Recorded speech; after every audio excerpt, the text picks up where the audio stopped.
गुरुजी, राजा जनक को समर्पण पहले घटित हो गया था क्या? राजा जनक को पहले समर्पण घटित नहीं हुआ, लेकिन वह मुमुक्षु था।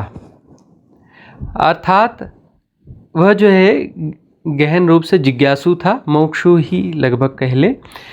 तो वह जो है तलाश में था कि यह जो सारे रहस्य क्या हैं, ये रहस्य जो है मुझे समझ में आने चाहिए। अष्टावक्र से मिलने के पहले उसे कोई समर्पण नहीं घटा था। अष्टावक्र जब उस सभा में आए, जो सभा आयोजित की थी जनक ने, जिसमें कि शास्त्रार्थ चल रहा था, इस सत्य और परम तत्व को जानने के लिए, परम तत्व को क्या है इसको समझाने के लिए जो शास्त्रार्थ चल रहा था, उस शास्त्रार्थ की घटना में अष्टावक्र नाम का बालक जो 12 साल का था, उसने प्रवेश किया। प्रवेश इसलिए किया कि उसके पिता उस शास्त्रार्थ में थे और माँ ने कोई ज़रूरी सूचना भेजी थी, तो उसके लिए वहाँ उन्होंने प्रवेश किया। अब उस प्रवेश के समय ऐसा हुआ कि वहाँ पर जो शास्त्रार्थ कर रहे थे, जो प्रकांड पंडित लोग थे, वो शास्त्रार्थ कर रहे थे, तो वो जो उस बालक को देखकर हंसने लगे, क्योंकि अष्टावक्र जो है 8 जगह से टेढ़े मेढ़े थे। उनका चलना फिरना होना बड़ा विचित्र था, एकदम विचित्र था। वो चलते इस प्रकार से थे, इस प्रकार का वो ऊट पटांग तरीके से चलते थे कि ऊँट की तरह कुबड़ निकला हुआ, आड़ा टेढ़ा, हिचकोले खाते हुए बड़े विचित्र तरीके से चलते थे कि पूरे हाथ भी आड़े टेढ़े तरीके से। तो उसको देख करके जो है पूरे प्रकांड जो विद्वान थे, जो शास्त्रार्थ में, गहन शास्त्रार्थ में लगे हुए थे, सत्य क्या है, सत्य को आज साबित करने के लिए लगे हुए थे, वो सारे लोग सत्य को साबित करना छोड़ करके अष्टावक्र को देखकर खिलखिला कर हंसने लगे, जोर जोर से हंसने लगे। अष्टावक्र ठिठका और उनको गौर से देखने लगा। गौर से देखने लगा वह बालक, और उसके बाद में वो ठहाका मार के इतनी जोर से हंसा कि पूरा हाल गुंजायमान हो गया। वो सारी इतने लोगों की हंसी जो है शांत हो गई, दब गई, और जो है शांति छा गई। क्यों? क्योंकि यह हंसना तो समझ में आता था कि यह टेढ़ा मेढ़ा बालक और टेढ़े मेढ़े तरीके से चल रहा है, जिसमें हंसी स्वाभाविक है, और उस पर सब लोग हंसने लगे। तो अब राजा जनक जो है वो एक सरल व्यक्ति थे। उनके भीतर में जिज्ञासा उठी, और अपनी जिज्ञासा शांत करने के लिए उन्होंने कहा, हे बालक, मुझे यह समझ में आता है कि यह पंडित क्यों हंसे, लेकिन तुम क्यों हंसे यह मुझे समझ में नहीं आया, कृपया मुझे समझाने की कृपा करो। उस बालक ने कहा, राजन, मैंने सुना था यह सत्य को साबित करने के लिए यह पूरी प्रक्रिया चल रही है, एक्सरसाइज चल रही है, शास्त्रार्थ चल रहा है, यह आयोजन चल रहा है। तो क्या यह चमार लोग सत्य को साबित कर पाएंगे? ये चमारों की सभा बैठी है, और ये चमार लोग जो है सत्य को साबित कर सकते हैं? तो राजा चौंका। तब जो उसने कहा कि थोड़ा इसको और विस्तृत करके बताओ, उन्होंने कहा कि तुम इन्हें पंडित कहते हो, प्रकांड पंडित कहते हो, लेकिन ये तो चर्म की भाषा समझते हैं कि चर्म टेढ़ा मेढ़ा है, और चर्म के टेढ़े मेढ़े होने के कारण उन्हें यह नहीं दिखता कि मैं सीधा सीधा हूं, मैं कहीं से भी टेढ़ा नहीं हूं, मुझे में कोई भी कर्व नहीं है। वो मुझे नहीं देख पा रहे हैं, और जो शरीर धारण किया हुआ है, इस शरीर को देख पा रहे हैं जो कि चर्म से बना हुआ है, टेढ़ा मेढ़ा है। क्या ये सत्य को साबित कर पाएंगे? क्या सत्य की समझ इनके पास है? राजन, तुम बताओ कि क्या मेरा हंसना स्वाभाविक नहीं है कि चमार लोग सत्य को साबित करेंगे? अब यहाँ चमार शब्द वहाँ उन्होंने प्रयोग किया था। तो अब ये जो एक चमार शब्द आता है जातिगत रूप से, उन चमारों को तो उनको तो सैल्यूट किया जाना चाहिए। वह तो एक, हम उन्हें कहते हैं कि वो कलाकार हैं। वो कौन हैं? कलाकार हैं, कि जो चर्मकार, मतलब चर्म को आकार देते हैं, कलाकृति के द्वारा आकार देते हैं, बड़े सुंदर आकार देते हैं। कैसे आपके फुटवेयर्स बनने चाहिए, कैसे आपको वह होना चाहिए, उन्हें तो सैल्यूट है। लेकिन जो है उन्होंने इस शब्द का इस प्रकार से उपयोग किया, इस प्रकार की चुभन पैदा करी। उस चुभन से हो सकता है कि वहाँ पर जो बैठे थे वो जितने भी प्रकांड पंडित, कई लोगों को चुभा होगा, तो उनके जीवन में वह बीज कभी न कभी फलित हुआ होगा, उनकी साधना ऊपर जाएगी। वो अपने उस भ्रम से निकले होंगे कि सत्य को साबित करने चले थे, सत्य साबित होता नहीं है। वह किसी परिकल्पनाओं में उलझे हुए थे, परिकल्पना के द्वारा सत्य को सुलझाने चले थे, उन पर गहरी चोट हो गई। वह भी बड़ी कृपा थी अष्टावक्र की, और वहां पर जो है श्रद्धा जागी। किसके मन में? अष्टावक्र के मन में उस 12 साल के बालक अष्टावक्र के प्रति, जो जिसके 8 अंग टेढ़े मेढ़े थे, उसके प्रति श्रद्धा जागी जनक की। लेकिन समर्पण वहां तब भी नहीं घटा, और जो है बालक ने अपने पिता को सूचना दी और चला गया। अब जो है राजा जनक का मन उस सभा में बिल्कुल नहीं लगा, और उस सभा की क्वालिटी ही गिर गई। वह जो बहुत आग्रहपूर्वक जो बहस कर रहे थे, उन सब की बहस में कोई दम नहीं रहा, क्योंकि सब जो है टूट चुके थे, उनके अपनी दृष्टि में सब गिर चुके थे। उस सभा में अब वह क्वालिटी, वह कुछ भी बचा ही नहीं, और जो है वह औपचारिक रूप से वह सभा समाप्त हो गई। और राजा जनक जो है अंदर से बेचैन हो गए, विचलित हो गए। उस रात वह सोए नहीं, उस रात उन्होंने भोजन भी नहीं किया, और विचलित अवस्था में बने रहे, और सारा चिंतन उनका जो है उसी बालक के प्रति लगा रहा। और सुबह सुबह वो तैयार होकर निकल पड़े बाहर, अस्तित्व से प्रार्थना करते हुए कि उस बालक के मुझे दर्शन हो जाएं। और वह निकले अपने रथ पर।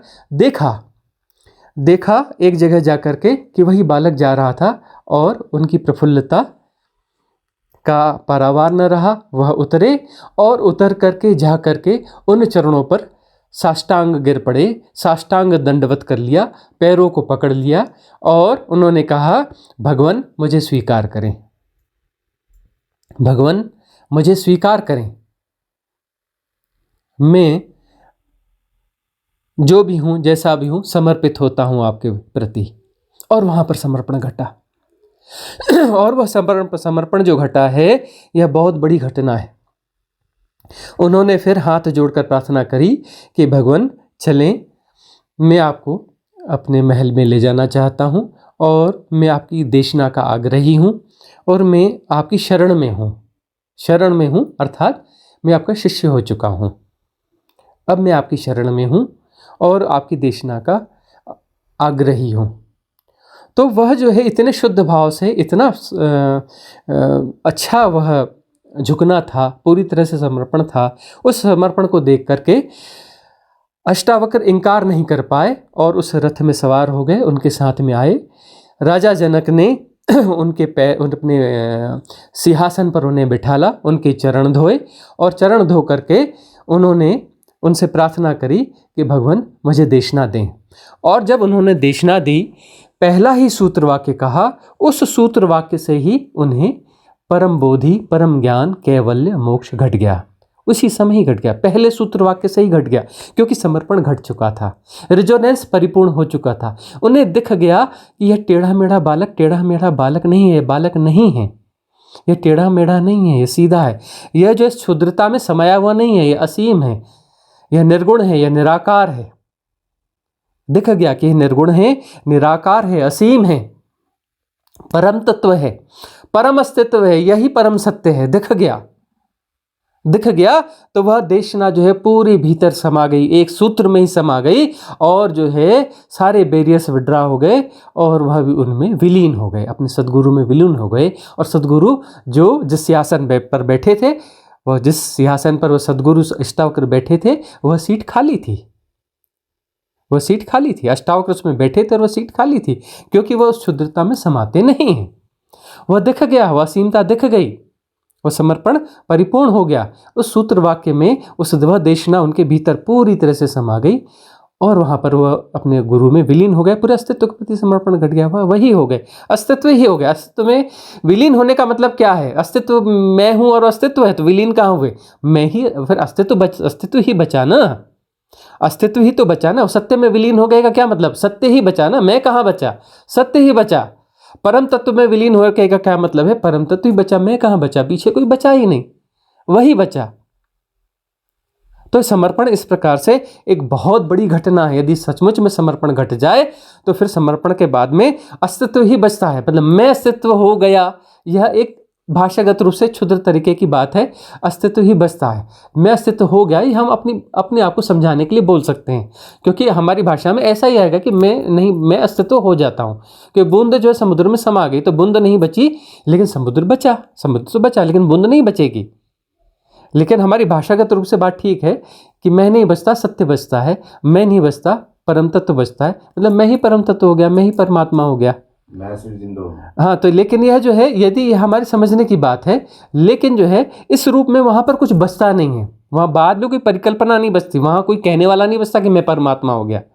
ये अभी जब तक अभी नहीं हुए हैं तब इस भाषा का प्रयोग हो सकता है। वहाँ घटने के बाद वह कुछ नहीं रहेगा कि मैं परमात्मा हो गया, मैं परम तत्व हो गया, मैं सत्य हो गया। वह ऐसा मैं नहीं बचेगा वहाँ पर। वहाँ पर कोई कहने वाला कोई है ही नहीं। यह जो अभी अभी समझाने की बात है, यह समझाने की बात है कि जो साधक है उसको समझाने के लिए साधक ऐसा बोले कि मैं उसके बाद में परम तत्व हो जाऊंगा, मैं जो है ईश्वर हो जाऊंगा, क्योंकि हुआ नहीं है इसलिए बोल रहा है ना। जब वह घटना घट जाएगी तो पीछे कौन बचेगा कि मैं ईश्वर हो गया, कि मैं परम तत्व हो गया, कि मैं सत्य हो गया, कि मैं शून्य हो गया, कि मैं यह हो गया। वहाँ कोई कहने वाला बचता ही नहीं है। ये सब पहले की घटना है, पहले की बातें हैं, बात की बातें नहीं।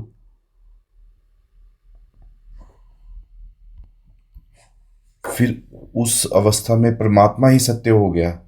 उस अवस्था में परमात्मा ही सत्य हो गया, मतलब परमात्मा है और वह सत्य हो गया, ऐसा द्वैत होता ही नहीं है। परमात्मा एक परिकल्पना है, सत्य भी एक परिकल्पना है। फिर जो है सो है, सबसे सुंदर परिभाषा है कि जो है सो है। न उसका नाम सत्य है, न उसका नाम परमात्मा है, न उसका नाम परम तत्व है।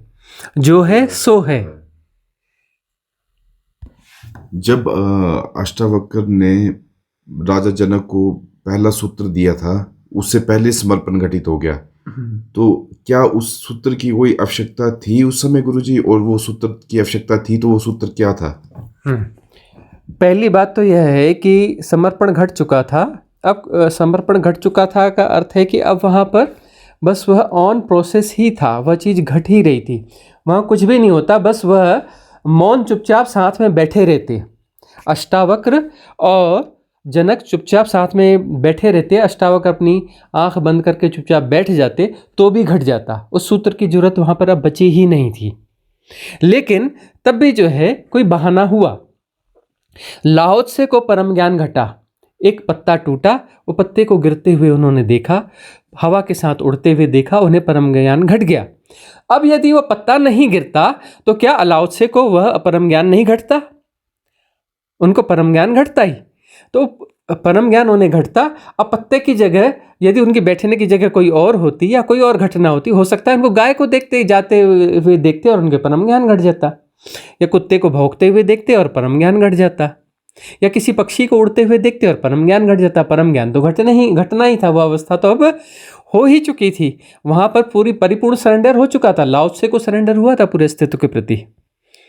लाओ त्से को सरेंडर हुआ था पूरे अस्तित्व के प्रति। बस कुछ नहीं है, कुछ नहीं पाना है, कुछ नहीं जानना है, कुछ नहीं करना है। कुछ बचा ही नहीं था। कुछ नहीं करना है ऐसा बोलने वाला भी नहीं बचा था कि कुछ नहीं करना है, अब मुझे कुछ नहीं करना है, मैंने अब कुछ नहीं करना है, ऐसा कुछ था ही नहीं भीतर। ऐसे प्रकार के कोई शब्द भी नहीं थे। बस वह बैठा था और कुछ नहीं था। वह वृक्ष के नीचे बैठा था और बैठने वाला वहाँ कोई नहीं था। लाओ त्से बैठा था वृक्ष के नीचे और वहाँ बैठा हुआ कोई था ही नहीं। और वह जो है घटना घट गई।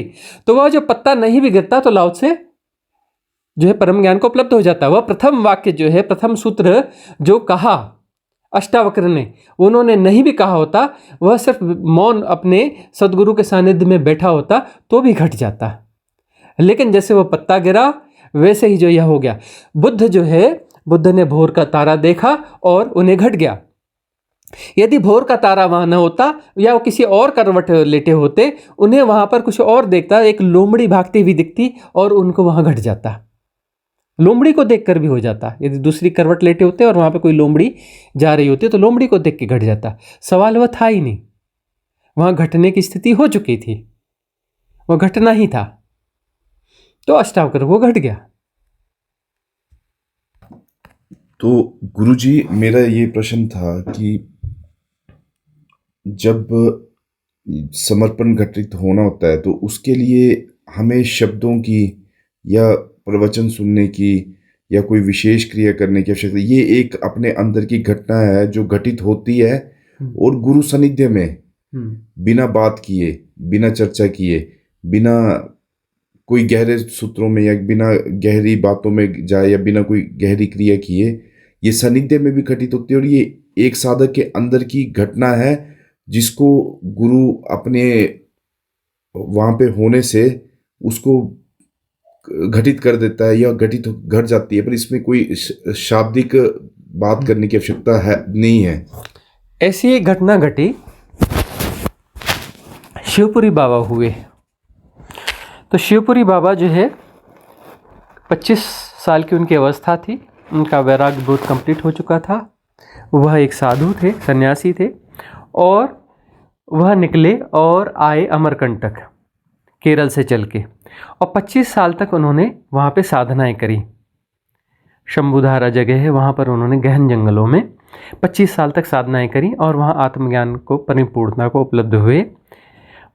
और जो है उसके बाद में वहाँ से उन्होंने यात्राएं करी और उन्होंने 25 साल तक जो है पूरे विश्व का परिभ्रमण किया। और उस समय वह जो है बहुत सारे लोगों से मिले, बहुत सारी यात्राएं करी। उसके बारे में हमने बहुत कुछ पहले कहा हुआ है, तो पुराने सब सुनेंगे तो उनकी यात्राओं में क्या कुछ कैसा हुआ वो हमने कहा हुआ है। और जो है 75 साल की उम्र होने पर जब वो वहाँ पहुँचे काठमांडू नेपाल में, तो जहाँ पर अभी एयरपोर्ट है उसके पास में एक जंगल में पहुँचे। उस समय एयरपोर्ट वगैरह कुछ नहीं हुआ करता था और काठमांडू इतना बड़ा शहर भी नहीं था। उस जंगल में उन्होंने एक कुटिया बनाई और वास किया। तो उनसे मिलने के लिए जो है वो काठमांडू शहर के जो है श्रेष्ठीगण और जो भी हैं मंत्री और विशिष्ट गण और साधक और सारे लोग मिलने आया करते थे। तो आया करते थे तो वो बहुत सारी ऐसी चर्चाएं, परिचर्चाएं, शब्द सब कुछ हुआ करता था। तो वहाँ पर इस प्रकार के प्रश्न उठा करते थे जिस प्रकार के प्रश्न अभी उठे हैं। तब वह कहा करते थे कि तुम जो है कोई साधना मत करो, कोई प्रश्न मत करो, कोई बातचीत सुनने समझने की जरूरत ही नहीं, तुम कुछ मत करो। तुम जो है बस एक साथ मेरे साथ 1 साल मेरे साथ रह जाओ, 1 साल मेरे साथ में, मेरे सत्संग में, मेरे सानिध्य में रह जाओ, तुम आत्मज्ञान को उपलब्ध हो जाओगे। तो सब जो साधक श्रेष्ठी कहते थे, हाँ महाराज हम आपसे मिलने आते रहेंगे और हमारा जब काम धाम निपट जाएगा, अनुकूलता हो जाएगी, तब हम जो है आएंगे आपके पास में और ज़रूर हम आपके साथ 1 साल रहेंगे, इस जीवन में तो रहेंगे ही रहेंगे। और उसके बाद में वह काफ़ी साल इस शरीर में रहे, 135 साल की उम्र तक रहे। मतलब यह है कि लगभग 60 साल उस शरीर में और रहे। उस 60 साल के दरमियान में सिर्फ एक व्यक्ति था जो उनके साथ में रहा और उसने सब कुछ छोड़ दिया। वो वहीं का किसी शायद मंदिर का पुजारी वगैरह कुछ था, लेकिन उसने वहाँ का सब छोड़ छाड़ करके वो इनके साथ आ गया और वह इनके साथ में रहने लगा, उनकी सेवा करता। उनका कहना था मुझे कुछ नहीं चाहिए, मुझे कुछ लेना देना नहीं, मुझे बस आपकी सेवा करनी है। मैं आपके लिए भोजन बना दूँ, आपकी कुछ व्यवस्था कर दूँ, आपके सोने की व्यवस्था कर दूँ, बस आपके साथ रहना है, आपकी सेवा करनी है। तो वह जो है 1 साल तक उनके साथ में रहना था, लेकिन वो पुता ज़िंदगी रहा वो बंदा। बोले मुझे तो कोई मतलब ही नहीं, मुझे बस ताज ज़िंदगी, बस आप हो और आपके साथ रहना है। और वह आत्मज्ञान को उपलब्ध हो गया। वो आत्मज्ञान को उपलब्ध होने के बावजूद वह जो उसकी स्थिति थी वह ऐसी, वह बहुत गहरी स्टेज में जा चुका, लेकिन उसका वह जो है वो समर्पण इतना गहरा था कि वह ताजीवन, ताउम्र, पूरे जीवन भर उनकी सेवा में लगा रहा, उनकी सेवा में वह लगा रहा। तो ऐसा है कि यदि उस सानिध्य में रहा जाए, सचमुच में सद्गुरु हैं, उनके सानिध्य में रहा है तो आचार्य मृत्यु, उनका सानिध्य तो मृत्यु देगा ही देगा। यदि वो आचार्य हैं, सचमुच में आचार्य हैं, तो उनका सानिध्य मृत्यु देगा, लेकिन मन प्रपंच करेगा। ऐसा मत सोचना, मन प्रपंच भी बहुत करेगा, मन बहुत गुणा भाग लगाएगा। वह सरेंडर जो है, रेजोनेंस ही बिगड़ना चालू हो जाता है कि नहीं, अरे गुरुजी तो ऐसा करते हैं, गुरुजी तो वैसा करते हैं, अरे गुरुजी को तो बीमार हो गए, अरे गुरुजी ये तो अपना ऐसा भोजन करते हैं, गुरुजी को ऐसा भोजन करने की क्या ज़रूरत है, वो तो साधु है ना, साधुओं को तो ऐसा करना चाहिए ना। अब नियम थोप रहे हो, गुरुजी ऐसा क्यों कर रहे हैं, अरे आज इतनी देर सोए, ये अपना साधु का लक्षण है, इतनी देर तक सोए। गुरुजी ऐसा कर रहे हैं, फलाना कर रहे हैं, गुरुजी ने बड़ी अच्छी ड्रेस पहनी, साधु को ऐसा पहनना चाहिए, पुराने कपड़े रहना चाहिए, फटे कपड़े पहनना चाहिए, गुरुजी को तो वैसा करना चाहिए। तो वो जो है मन के प्रपंच चलते रहेंगे वो प्रपंच चलते रहेंगे, प्रश्न पैदा होते रहेंगे, भीतर की हलचल में बने रहोगे और जो है रह नहीं पाओगे, सानिध्य में छोड़ के भाग जाओगे, हो नहीं सकता। इसलिए क्या होता है कि सदगुरु की देशना रहती है, वो देशना जो है तोड़ती रहती है। मन जो है मन मैट्रिक्स क्रिएट करता रहता है वहाँ कि कैसे यहाँ से भाग जाओ, कैसे साधना से भाग जाओ। और कुछ जो है वो नई चीज़ को ढूंढेगा कि यह साधना अच्छी है, वो ऐसी साधना को ढूंढेगा जो कि मुक्तिदायी न हो, और उसको जो है बड़े अच्छे से फॉलो करेगा और कहेगा देखो ये ज़्यादा साधना ज़्यादा अच्छी है, गुरुजी की साधना इतनी अच्छी नहीं थी। और साधना को क्यों अपनाएगा? क्योंकि ये साधना मुक्तिदायी साधना नहीं है, खतरनाक साधना नहीं है। और गुरुजी की जो साधना है वह जो है उसे साधारण साबित करेगा, और वो दिखने में भले साधारण भी हो लेकिन उसको अंदर से जानता है, उसका गहरा तल जानता है, ऊपर से नहीं जानता, कॉन्शियसली वह नहीं जानता, सचमुच में वह नहीं जानता, लेकिन उसका भीतर का गहरा तल जानता है ये साधना बहुत खतरनाक है, मार डालेगी, ऐसी मारेगी कि दोबारा जन्म नहीं होगा, बड़ी खतरनाक साधना है। गुरुजी गड़बड़ है, मालूम है कि इतने गड़बड़ है ये आदमी, इतना गड़बड़ है कि इसके संग में रहो तो महामृत्यु घटित हो जाएगी, दोबारा जन्म नहीं होगा, बहुत खतरनाक आदमी है ये। तो ये गड़बड़ तो है ही, बहुत बड़ा गड़बड़ है यह। तो मन ऐसे ऐसे मैकेनिज्म पैदा करेगा, ऐसी ऐसी चीज़ें पैदा करेगा कि उस संग साथ में रहने के लिए राजी नहीं होने देगा, रहने के लिए राजी नहीं। और राज साथ में रहकर भी साथ में नहीं रहोगे, मन में इतने प्रश्न और सब चलते रहेंगे। कुछ लोग सानिध्य में रहते हैं, कई साल तक अपना साथ में रह जाएंगे, लेकिन नहीं घटेगा। क्यों नहीं घटेगा? क्योंकि मन, वो शरीर आसपास में है लेकिन वो साथ में है ही नहीं। अंदर से लगातार विरोध चल रहा है, लगातार उल्टी सीधी चीज़ चल रही, और भीतर क्रोध से भरे रहोगे अपने गुरु के प्रति, शिकायत से भरे रहोगे, किंतु परंतु संशय से भरे रहोगे, संदेह से भरे रहोगे, और जबरदस्ती रहे आ रहे हो, किन्हीं कारणों से रहे आ रहे हो। वो कारण ढूंढोगे तो, अपने कारणों को ढूंढोगे तो हंसी आएगी। बहुत सारे तो इस कारण से रहेंगे कि अरे भाई गुरुजी के साथ रहेंगे, चलो रहने में थोड़ा ठीक तो है। कुछ लोगों का ऐसा होगा, मतलब हम आपकी या किसी की बात नहीं कर रहे हैं, ऐसे बहुत सारी जगहों पे। अब वो कहाँ जाएंगे, चलो रहने की व्यवस्था है, आश्रम अच्छा है, खाने पीने की सुविधा है, अब कहाँ जाएंगे, चलो रहे आते हैं। या फिर जो है चलो गुरुजी के साथ घूमने फिरने का अच्छा रहता है, ये रहता है, चलो रहे आते हैं। अरे वहाँ जाएंगे तो दुनिया में बहुत कुछ है, लेकिन उलझना पड़ता है, कम से कम उलझन तो नहीं है, चलो रहे आएंगे। या ऐसे, ये 2-4 कारण हमने कहे, ऐसे बहुत सारी जगहों पर करते हैं। ऐसे 1000 कारण हो सकते हैं, हम नहीं बता पा रहे हैं, 1000 कारण हो सकते हैं। गुरुजी, कितने प्रतिशत साधकों को या पृथ्वी पे कितने प्रतिशत व्यक्तियों को वास्तव में ईश्वर चाहिए? हाँ, कितने, ईश्वर कहने के बजाय यह कह लेंगे मुक्ति चाहिए, महामुक्ति चाहिए। कितने प्रतिशत लोगों को महामुक्ति चाहिए? देखिए, सम्यक साधना की बात हम करें तो भगवान कृष्ण ने कहा है कि अपना जो है साधना से संबंधित, धर्म से संबंधित हर कोई बात करता है, कुछ ना कुछ बात करता है, लेकिन एक्चुअली जो है उसके गूढ़ अर्थों को समझने के लिए उनमें से ऐसे 1000 लोगों में जो है मुश्किल से 100 लोग ही गंभीर होते हैं, थोड़े गंभीर होते हैं। लेकिन जो है परिपूर्ण गंभीरता की बात है, यह कभी पार्शियल बात नहीं है। तो ऐसे चुने हुए 1000 लोगों में 100 लोग ऐसे होते हैं जो इस साधना के नियमित रूप से इस पर चर्चा, परिचर्चा या कुछ अध्ययन करते हैं, इससे जुड़े रहते हैं। और जो है इसमें से ऐसे 1000 लोगों में से, चुने हुए 1000 लोगों में से 100 लोग ऐसे होते हैं जिस साधना के पथ को चुनते हैं कि नहीं, इसको चुनना भी पड़ेगा, इसमें कुछ करना भी पड़ेगा, साधना को जीवन में लाना भी पड़ेगा। 100 लोग साधना को जीवन में लाते हैं। ऐसे चुने हुए 1000 लोगों में से 100 लोग ऐसे होते हैं जो इस साधना की ठीक प्रक्रिया को समझ पाते हैं और जो है अपने जीवन में इसको सातत्य में रख पाते हैं। और ऐसे 1000 लोगों में से, चुने हुए 1000 लोगों में से 100 लोग ऐसे होते हैं जिसमें अपना दांव पूरा लगाते हैं, और इनमें से फिर यही लोग जो है उपलब्ध हो पाते हैं। तो इस प्रकार से ऐसे रिड्यूस होते जाके देखेंगे तो फिर 1% लोग भी ऐसे नहीं हैं जो सम्यक साधना में जा पाते हैं, और उसमें से कोई फिर सम्यक साधना में जो जाते हैं उनमें से फिर धीरे धीरे लोग उपलब्ध होते रहते हैं। तो वह प्रतिशत जो है कोई उस ऐसे चुने हुए लोगों में से कोई 1-8% होता है, उस 1 में से 1%। लेकिन इसमें एक बात यह है कि ये गोल्डन एरा है, फिर हम कहते हैं यह गोल्डन एरा है। तो गोल्डन एरा में परसेंटेज ज़्यादा होगा, जो सम्यक साधना में जाएगा, दांव लगाएगा, उसमें 1% नहीं, हो सकता है 50%, 60%, 70% लोग भी उपलब्ध हो सकते हैं।